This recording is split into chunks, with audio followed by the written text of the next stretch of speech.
दुनिया की तमाम छोटी और बड़ी खबरों के लिए हमारे चैनल को सब्सक्राइब करना न भूलें और बेल का बटन जरूर दबाएं। गुजरात मॉडल जिसकी बीजेपी और प्रधानमंत्री नरेंद्र मोदी ने सबसे ज्यादा तारीफ की, जगह जगह जाकर ये बताया कि गुजरात मॉडल ऐसा मॉडल है जिसे पूरे देश में लागू किया जाना चाहिए। लेकिन कोरोना के इस दौर में गुजरात और खासकर अहमदाबाद के जिस सिविल अस्पताल को लेकर कई सवाल उठे, गुजरात हाई कोर्ट ने ये तक कह दिया कि सिविल अस्पताल जो है वो एक शमशान घाट या कब्रिस्तान बन चुका है। प्रधानमंत्री नरेंद्र मोदी 13 साल तक गुजरात के मुख्यमंत्री रहे, लेकिन उसके बावजूद आखिरकार अहमदाबाद के सिविल अस्पताल की इतनी बुरी हालत क्यों है, ये चीज बड़े सवाल पैदा कर रही है गुजरात मॉडल पर। लेकिन इसी बीच 28 मई 2020 को वही हुआ जिसका डर था। 28 मई को अचानक गुजरात हाई कोर्ट के चीफ जस्टिस ने सिविल अस्पताल पर फैसला देने वाली, सिविल अस्पताल पर यह गंभीर टिप्पणी करने वाली हाई कोर्ट की उस बेंच को ही बदल दिया जिसने ये कहा था कि वो जज सिविल अस्पताल में जाकर छापेमारी करेंगे। ये बेंच थी जस्टिस JB पारडीवाला और जस्टिस इलेश वोरा की। इसी बेंच ने सिविल अस्पताल को लेकर कई गंभीर टिप्पणियां की थी, जिसे लेकर सरकार को, खासकर राज्य सरकार को शर्मिंदगी का सामना करना पड़ा था। गुजरात हाईकोर्ट के चीफ जस्टिस विक्रमनाथ जो है वो इलाहाबाद के हैं। पिछले कुछ दिनों अचानक पता नहीं क्या हुआ कि सुनवाई के लिए अहम बेंच का जिम्मा, अहम बेंच का चार्ज जो है वो जस्टिस JB पारडीवाला को दे दिया गया। जस्टिस JB पारडीवाला ने ही सिविल मामले पर सुनवाई की। उनके साथ में इस बेंच में मौजूद थे जस्टिस इलेश वोरा। उन्होंने ही जो है वो इस पर सुनवाई की थी।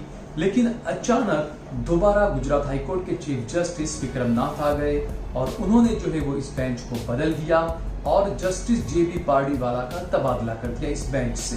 खास बात तो यह है कि ये वही बेंच है जिसने गुजरात सरकार को कोरोना काल में सबसे ज्यादा फटकार लगाई, मजदूरों के पलायन को लेकर, गरीबों के इलाज को लेकर। लेकिन इसी बेंच को आखिरकार बदल दिया गया।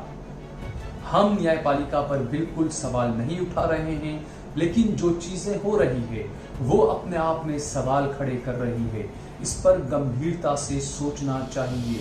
आपको बता दें कि जस्टिस JB पारडीवाला और जस्टिस इलेश वोरा की ये बेंच देश की पहली बेंच थी जिसने मजदूरों को लेकर सबसे पहले अपना फैसला सुनाया, राज्य सरकार को फटकार लगाई। जस्टिस पारडीवाला और जस्टिस इलेश वोरा की बेंच ने गुजरात सरकार को कई बार फटकार लगाई और ये तक कह दिया कि वो अचानक किसी भी वक्त सिविल अस्पताल में छापेमारी करने जाएंगे और इसके लिए जो है वो सिविल के मेडिकल सुपरिटेंडेंट को भी तैयार रहना चाहिए।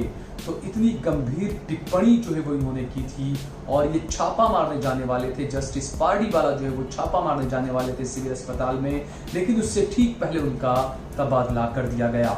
आपको बता दें कि जजों के तबादले का ऐसा ही एक मामला दिल्ली में CAA और NRC को लेकर जो प्रदर्शन हुआ था, उसके बीच दिल्ली में जो हिंसा भड़की थी, उसी को लेकर दिल्ली हाई कोर्ट के एक जज जस्टिस मुरलीधर ने दिल्ली सरकार को और दिल्ली पुलिस को फटकार लगाई थी।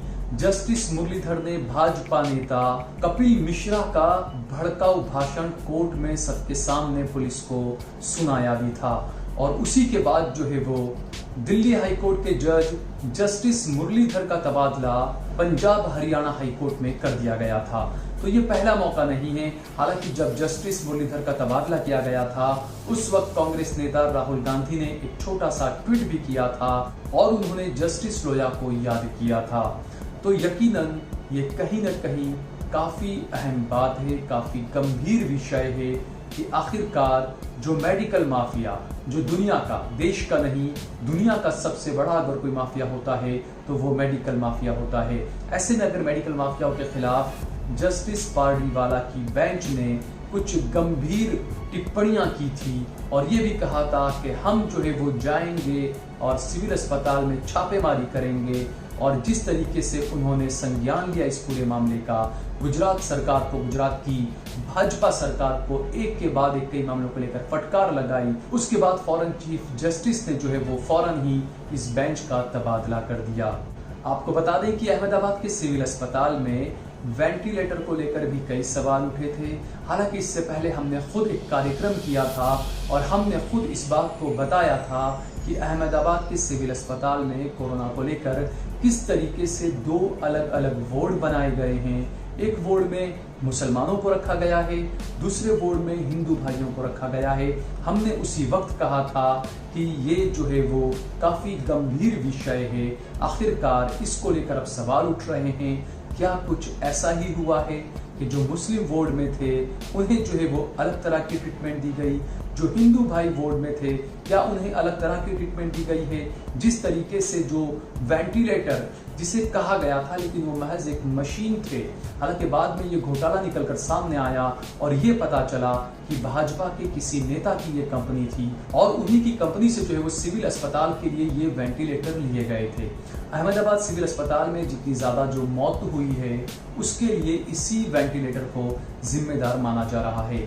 इसके अलावा आए दिन सिविल अस्पताल के कई ऐसे मामले सामने आ रहे हैं जो कि वहां के मेडिकल सुपरिटेंडेंट पर, वहां के डॉक्टरों पर और अस्पताल प्रशासन पर कई सवाल खड़े कर रहे हैं। इसी के साथ लोगों को जो है वो राहुल गांधी का वो बयान अब याद आ रहा है जिसमें राहुल गांधी ने कहा था कि गुजरात मॉडल के गुब्बारे से जो है वो अब हवा धीरे धीरे निकल रही है और लोगों तक असलियत जो है वो अब पहुंचने लगी है। अगर आपको हमारा ये वीडियो पसंद आया हो तो इसे लाइक करिए, इस पर कमेंट करिए, इसे ज़्यादा से ज़्यादा शेयर करिए और अगर आपने हमारा चैनल सब्सक्राइब न किया हो तो हमारे चैनल को ज़रूर सब्सक्राइब करिए।